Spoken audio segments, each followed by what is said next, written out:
ಇಂದು ನಾನು ಮಾಡ್ತಾ ಇರೋ recipe sweet pongal. Sweet pongal ದಕ್ಷಿಣ ಭಾರತದ ವಿಶೇಷವಾದ ಪಾಕವಿಧಾನ. ಇದನ್ನು ಸಾಮಾನ್ಯವಾಗಿ ಪೊಂಗಲ್ ಆಚರಣೆಯಲ್ಲಿ ಅಥವಾ ಸಂಕ್ರಾಂತಿ ಹಬ್ಬಕ್ಕೆ ವಿಶೇಷವಾಗಿ ತಯಾರಿಸುತ್ತಾರೆ. ಖಾರ ಪೊಂಗಲ್ ಜೊತೆ ಸಿಹಿ ಪೊಂಗಲನ್ನು ಸವಿಯಲು ತುಂಬ ಚೆನ್ನಾಗಿರುತ್ತೆ. ಇದನ್ನು ದೇವರ ನೈವೇದ್ಯಕ್ಕೆ, ಅತಿಥಿಗಳು ಬಂದಾಗ ಅಥವಾ ದಿನನಿತ್ಯದ ಉಪಹಾರ ಮತ್ತು ಊಟಕ್ಕಾಗಿಯೂ ತಯಾರಿಸಬಹುದು. ಉತ್ತಮ ರುಚಿಯೊಂದಿಗೆ ಅದ್ಭುತ ಪೋಷಣೆಯನ್ನು ಸಹ ನೀಡುವುದು. ಸಂಕ್ರಾಂತಿ ಹಬ್ಬದ ಸಂದರ್ಭದಲ್ಲಿ ನೀವು ಸಹ ಈ ರುಚಿಕರವಾದ ಸಿಹಿ ಪೊಂಗಲನ್ನು ತಯಾರಿಸಿ ನಿಮ್ಮವರಿಗೆ ಸವಿಯಲು ನೀಡಿ. ಹಾಗಾದರೆ ಬನ್ನಿ ಈ ಸ್ವೀಟ್ ಪೊಂಗಲ್ ಮಾಡೋ ವಿಧಾನ ನೋಡ್ಕೊಳ್ಳೋಣ.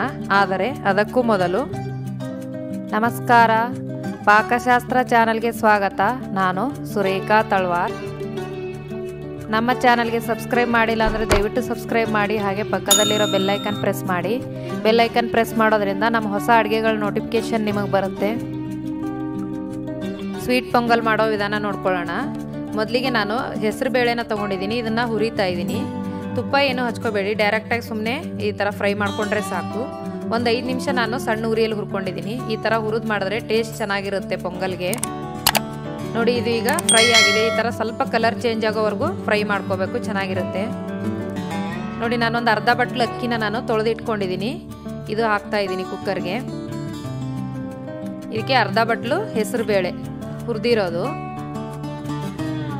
ಇದಕ್ಕೆ 1 ಬಟ್ಲು ಹಾಲು ಹಾಕ್ತಾ ಇದ್ದೀನಿ. 1 ಬಟ್ಲು ಹಾಲು, 2 ಬಟ್ಲು ನಾನು ನೀರು ಹಾಕ್ತಾ ಇದ್ದೀನಿ.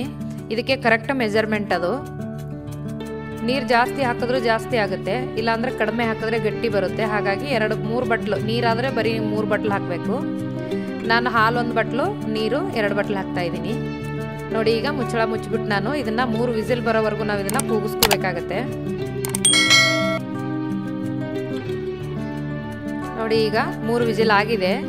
ತೆಗೆದು ನೋಡೋಣ. ಇದು ಈಗ ನೋಡಿ, ಚೆನ್ನಾಗಿ ಬೇಳೆ ಅಕ್ಕಿ ಎಲ್ಲ ಬೆಂದಿದೆ.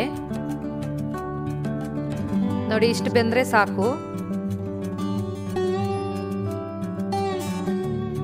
ಈಗ ನಾವು ಬೆಲ್ಲನ ಕರಗಿಸ್ಕೊಳ್ಳೋಣ.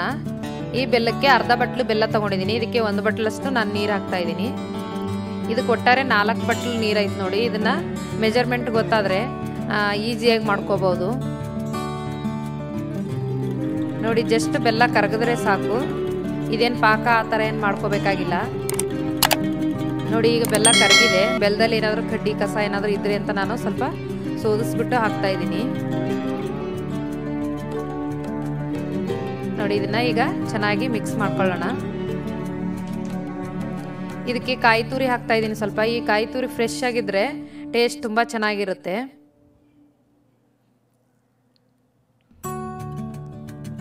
ನಾನೊಂದು 1/4 ಬಟ್ಲಷ್ಟು ಕಾಯಿ ತುರಿ ಹಾಕ್ತಾ ಇದ್ದೀನಿ. ಹಸಿ ತೆಂಗಿನಕಾಯಿ ತುರಿ ಇದು.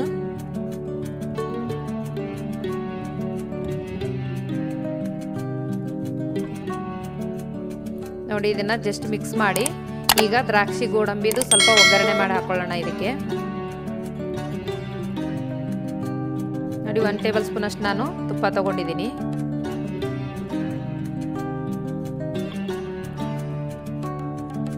ಇದಕ್ಕೆ ದ್ರಾಕ್ಷಿ ಗೋಡಂಬಿನ ಒಗ್ಗರಣೆ ಮಾಡ್ಕೊತಾ ಇದ್ದೀನಿ. ಇದು ಸ್ವಲ್ಪ ಗೋಡಂಬಿ, ಇದು ಒಂದು 20 ಸೆಕೆಂಡು ಈ ಥರ ಫ್ರೈ ಮಾಡಿ ಇದಕ್ಕೆ ದ್ರಾಕ್ಷಿ ಹಾಕೊಂಡು ಕೂಡ ಫ್ರೈ ಮಾಡ್ಕೋಬಹುದು, ಇಲ್ಲಾಂದರೆ ಸಪ್ರೇಟಾಗಿ ಕೂಡ ಫ್ರೈ ಮಾಡ್ಕೋಬಹುದು.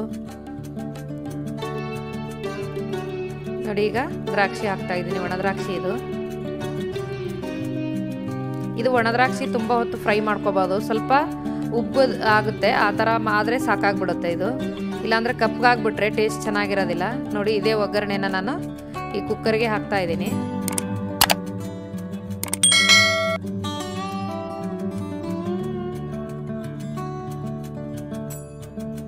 ಇದಕ್ಕೆ 1-2 ಏಲಕ್ಕಿನ ನಾನು ಜಜ್ಜಿಟ್ಕೊಂಡಿದ್ದೀನಿ, ಅದು ಸಹ ಹಾಕ್ತಾ ಇದ್ದೀನಿ. ಏಲಕ್ಕಿ ಪುಡಿ ಹಾಕಿದ್ರೆ ಟೇಸ್ಟ್ ಚೆನ್ನಾಗಿರುತ್ತೆ ಮತ್ತು ಸ್ಮೆಲ್ ಕೂಡ ಚೆನ್ನಾಗಿ ಬರುತ್ತೆ ಪೊಂಗಲ್ಗೆ. ನೋಡಿ, ಪೊಂಗಲ್ ರೆಡಿ ಆಗಿದೆ. ಈಗ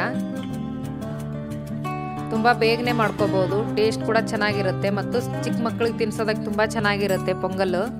ನೋಡಿ, ರುಚಿಕರವಾದ ಪೊಂಗಲ್ ನೀವು ಕೂಡ ನಿಮ್ಮ ಮನೇಲಿ ಟ್ರೈ ಮಾಡಿ. ತುಂಬ ಈಸಿ ಇದೆ ಮಾಡೋದು.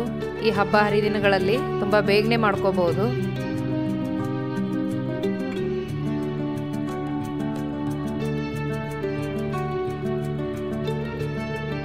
ಸ್ವೀಟ್ ಪೊಂಗಲ್ ಮಾಡಲು ಬೇಕಾಗುವ ಸಾಮಗ್ರಿಗಳು: ಅರ್ಧ ಬಟ್ಲು ಅಕ್ಕಿ, ಅರ್ಧ ಬಟ್ಲು ಹೆಸರುಬೇಳೆ, ಅರ್ಧ ಬಟ್ಲು ಬೆಲ್ಲ, ಸ್ವಲ್ಪ ಕಾಯಿ ತುರಿ, ಸ್ವಲ್ಪ ಗೋಡಂಬಿ, 2 ಏಲಕ್ಕಿ, ಒಣದ್ರಾಕ್ಷಿ ಸ್ವಲ್ಪ, 1 ಟೇಬಲ್ ಸ್ಪೂನಷ್ಟು ತುಪ್ಪ, 1 ಬಟ್ಲು ಹಾಲು. ಈ ವಿಡಿಯೋ ನಿಮಗೆ ಇಷ್ಟವಾದರೆ ಲೈಕ್ ಮಾಡಿ, ಶೇರ್ ಮಾಡಿ, ಸಬ್ಸ್ಕ್ರೈಬ್ ಮಾಡಿ ಹಾಗೂ ಪಕ್ಕದಲ್ಲಿರೋ ಬೆಲ್ ಐಕಾನ್ ಪ್ರೆಸ್ ಮಾಡಿ. ಧನ್ಯವಾದಗಳು.